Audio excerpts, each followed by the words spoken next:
Groupe de l'Union centriste.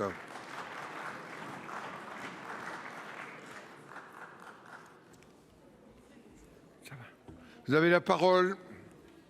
Monsieur le Président, Monsieur le Ministre, Monsieur le Président de la Commission des Finances, Monsieur le Rapporteur général, nous voici parvenus au terme de la première lecture du projet de loi de finances pour 2020, sachant que le Sénat a rejeté les missions justice, sécurité, écologie, immigration et agriculture. On a quand même fait quelques économies. Je voudrais vous dire d'ailleurs au sujet de la mission agriculture, c'est probablement le budget de l'agriculture, mais sûrement pas celui des agriculteurs. Toujours un peu de schizophrénie, puisqu'on veut moins de dépenses publiques et évidemment plus de services. Néanmoins, l'examen de la première partie a permis d'identifier de nombreux points positifs au nom des sénateurs centristes. La diminution de la pression fiscale qu'elle entérine est la traduction d'une priorité formulée par une majorité de Français.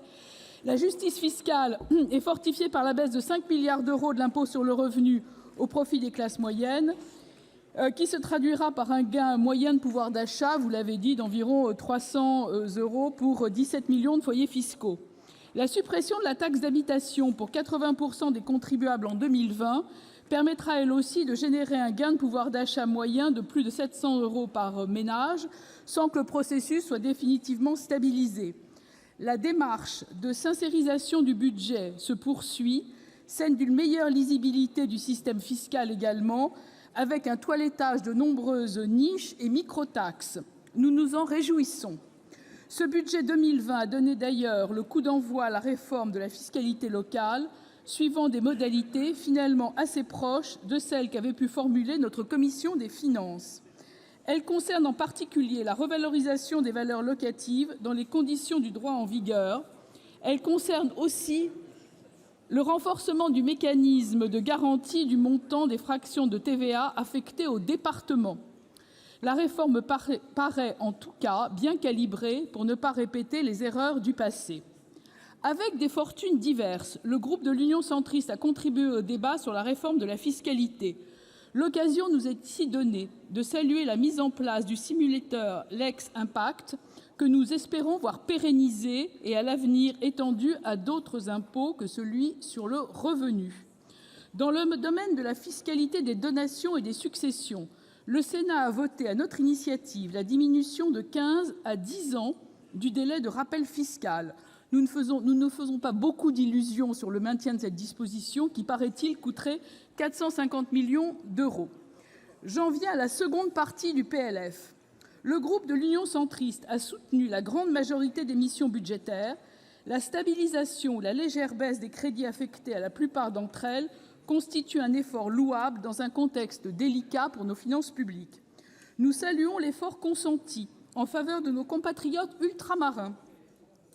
À l'initiative de notre collègue Gérard Poadja et du gouvernement, s'agissant notamment de l'éligibilité de la Nouvelle-Calédonie et de la Polynésie française au fonds d'échange à but éducatif, culturel et sportif. Quant aux articles non rattachés, ils ont fourni l'occasion de débats.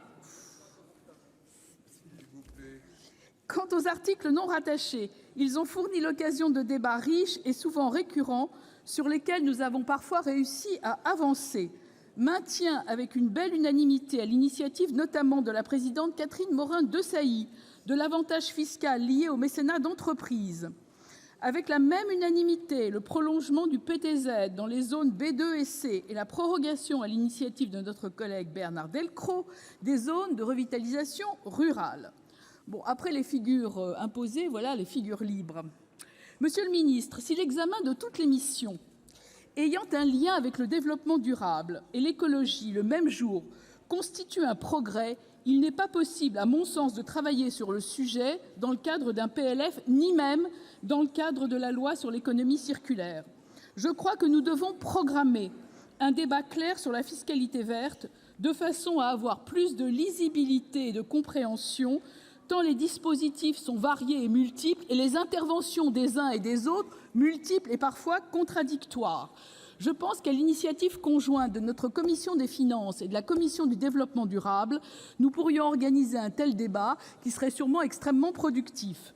Last but not least, les dispositifs de lutte contre la fraude fiscale insérés au PLF. J'allais vous dire, monsieur le ministre, que vous soyez puissant ou misérable, vos cavaliers budgétaires seront rejetés ou pas. Je parle évidemment du dispositif des collectes de données issues des réseaux sociaux, c'est-à-dire l'article 57. Le Sénat l'a voté avec le bornage bienvenu de notre commission des finances. Et là aussi, je forme le vœu que l'Assemblée nationale conserve le dispositif adopté par le Sénat. Espérons. Je déplore, à titre personnel, vivement le maintien de l'article 61, qui transfère, sans la moindre étude d'impact, les modalités de déclaration et de recouvrement de droits indirects au détriment des douanes. Et le Sénat a supprimé le recours prévu initialement aux ordonnances. Là aussi, merci Monsieur le Président. Là aussi, j'espère que l'Assemblée nationale aura la sagesse de maintenir le dispositif du Sénat. Je crois qu'un recours aux ordonnances pour ce type de procédure n'est pas très convenable. J'espère aussi que le dispositif de fraude aux dividendes que nous avions déjà adopté l'année dernière et que l'Assemblée nationale avait complètement vidé de sa substance sera maintenu cette année. C'est une victoire de l'optimisme sur l'expérience. Je souhaite enfin, Monsieur le ministre, que vous puissiez tirer les leçons du rapport récent de la Cour des comptes en ce qui concerne la fraude fiscale et notamment la fraude à la TVA. La fraude à la TVA, c'est 15 à 20 milliards et nous attendons toujours l'instauration de logiciels de détection précoce. C'est décidément très, très bruyant, Monsieur le Président. Mes chers collègues. Merci, Monsieur le Président. Lors des débats, le ministre Darmanin nous a indiqué effectivement qu'il allait y procéder. J'ajoute la fraude à la TVA du e-commerce. Le chiffre d'affaires est évalué à 92,6 milliards d'euros. Il m'apparaît plus qu'urgent, Monsieur le ministre, de mettre un terme à ce Far West fiscal. Et je crois que nous avons absolument besoin d'avoir des dispositions rapides. C'est bien le sens de l'amendement qui a été adopté 1196, qui prévoit le paiement scindé ou split paiement. En résumé, monsieur le ministre, le Sénat a fait des propositions et a voté des textes extrêmement sérieux. Le groupe de l'Union centriste votera le budget dans les termes adoptés par la Haute Assemblée. Et j'espère que vous tiendrez compte de nos observations à l'Assemblée nationale et que ce texte reviendra dans des conditions satisfaisantes. Je vous remercie de votre attention. Merci.